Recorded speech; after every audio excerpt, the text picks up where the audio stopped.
True divine knowledge is accessible to all and comprehensive to even the simplest of minds.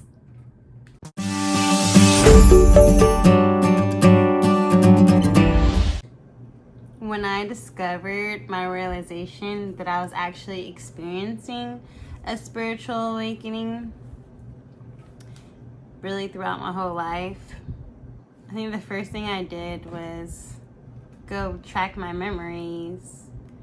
I thought about all the times that I had dealt with adversity, all of those hard lessons, all the moments of healing,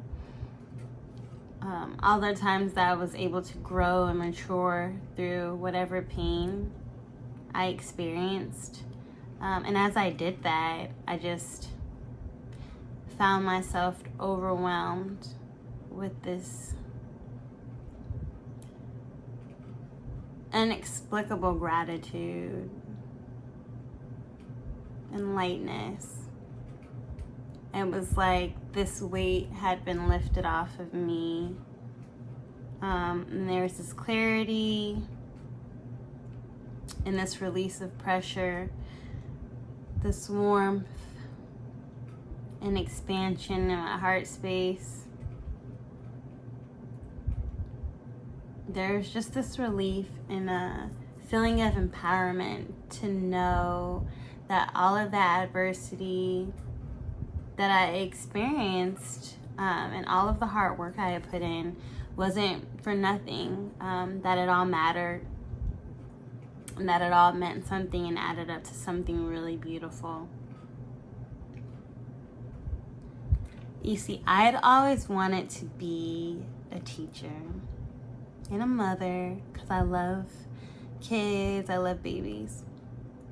And although I have always gravitated towards wanting to help people in emergency situations, I was more like a Patch Adams. I don't know if you guys remember from the movie years ago with the late Robin Williams, rest in peace, where he plays this doctor. I think it's based on a true story. Don't quote me. But he's a doctor who is also a comedian. He dresses up as a clown, but he's also a friend and a therapist, and all of these things, all of these roles wrapped up in one, all with the purpose of healing and loving and helping, his patients, his friends, his clients, his peers. He never wanted to just be like a stale doctor. And that resonated with me, right? Like, I wanted to help people, but I wanted to do it in various ways, in a myriad of ways. I didn't want to be confined to the healthcare field. I've also always been really just a witness for Jesus Christ, as the embodiment of God, right? And a witness for God's source. And the fact that I experienced God for myself consistently throughout my whole life. And I really held true to that notion that you can't put your faith and put, your belief in God on someone else, because for them to know God, they would have to experience God for themselves. But because I just was always raving about God and about my faith, because my faith is what had gotten me through, again, all those times of adversity and all those times of pain and just tumultual heartbreak. Growing up as a kid, my parents had extremely high expectations, and as a result, I had really high expectations of myself, of course. I was raised to just never stay down, never be a victim, never accept less, never accept failure, that you can always get up and keep going. I come from a family of survivors and fighters, people who never settled for less, who never laid down in the face of adversity. And and who strive for better even when the odds were stacked against them. That's just who I come from, where I come from. So I would have been remiss to not be and do the same. Even when I got pregnant with my daughter in college and had to drop out of school and then re-enroll in school later, just to end up as a single parent.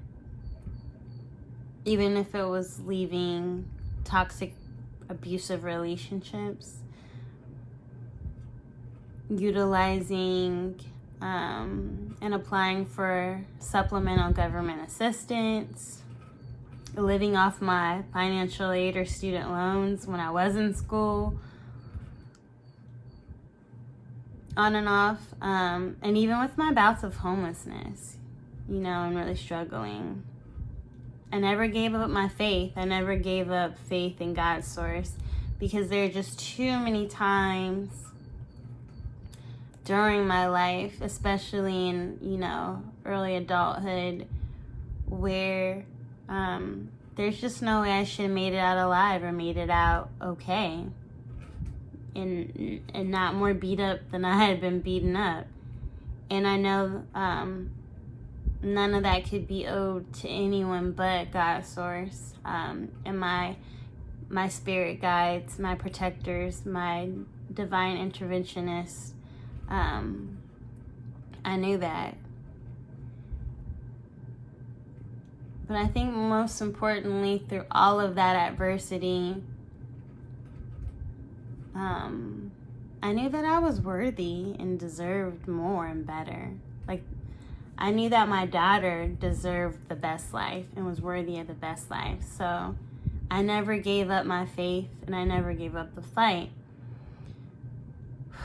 So, with sticking to those goals and making the adjustment and the sacrifices that are necessary, I finally graduated from college with my associates and my bachelor's degrees, and this experience in communication, urban poverty policy, Africana studies, and a myriad of other topics. And having been able to really have these experiences of, participating in internships and study abroad programs and traveling the world and being able to immerse myself into various cultures and really experience divine love and knowledge from and within these other cultures. Really from each and every one in those cultures. It was such a blessing. And through expanding my mind, my heart, and my consciousness, raising my consciousness, I had already been doing the work and healing myself. So, of course, now I had this revelation, that I'd been experiencing a spiritual awakening.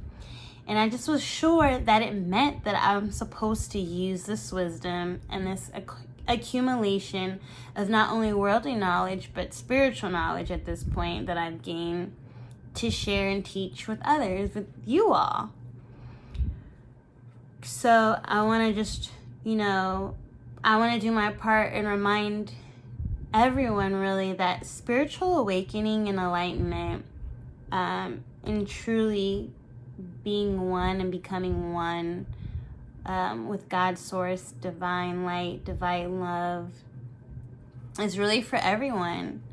I know sometimes it can feel and seem like enlightenment or spiritual awakening is tied to privilege, right? Like only someone who's rich, or maybe the elite who can afford to go on vacation to yoga retreats, and alternative therapy retreats and Kundalini awakening retreats, can become enlightened, right? Or experience a spiritual awakening.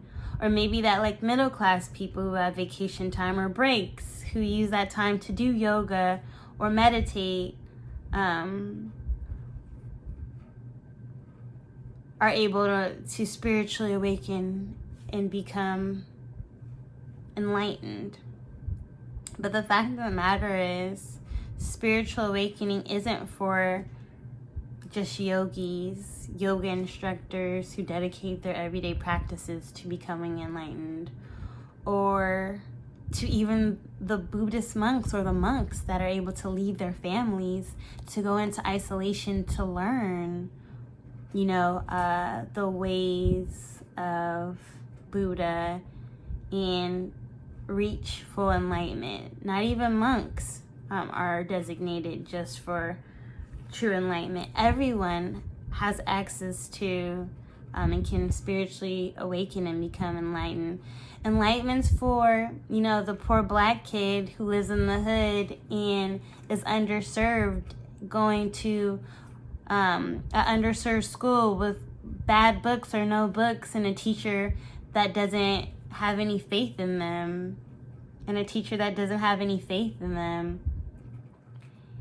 or believes that they can graduate. Spiritual awakening is for incarcerated men and women who have been given their set date to be in prison for possibly the rest of their life. Enlightenment and spiritual awakening is for literally every person of every status, every background, every creed, every ethnicity, everything. It's for everyone. And I want to be able to share my knowledge, my divine knowledge, my divine love, my unity consciousness, with all of you and everyone around me. And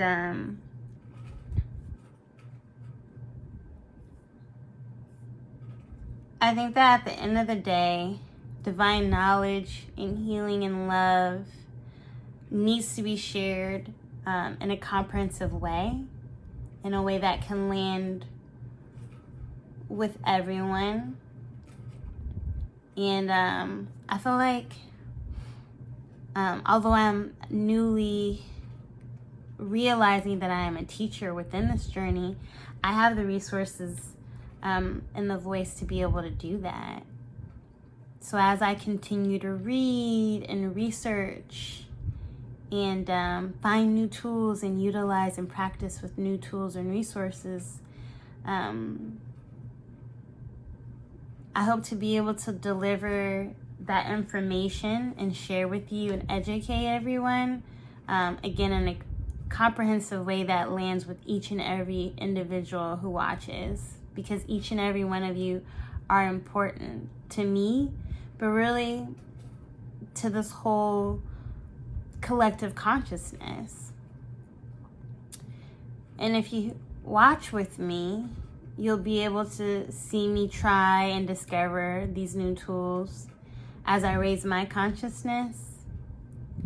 And we all raise our consciousness together, and we all upgrade.